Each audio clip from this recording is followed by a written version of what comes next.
આજે આપણે તારીખ 6/7/2025 ભુજડો વોટરફોલ ખાતે આવ્યા છીએ। તમે જોઈ રહો કેટલી લીલીછમ હરિયાળી છે અને બહુ જ સરસ મજાનો વોટરફોલ છે। ત્યાં બેસવાની પણ વ્યવસ્થા છે, ત્યાં ખાવા પીવાની પણ વ્યવસ્થા છે।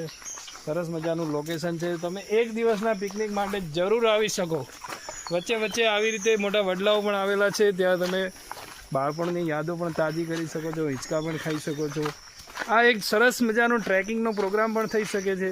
વન ડે પિકનિક માટે સૌથી બેસ્ટ લોકેશન જે બનાસકાંઠા જિલ્લામાં આવેલું છે તે ભુજડો વોટરફોલ।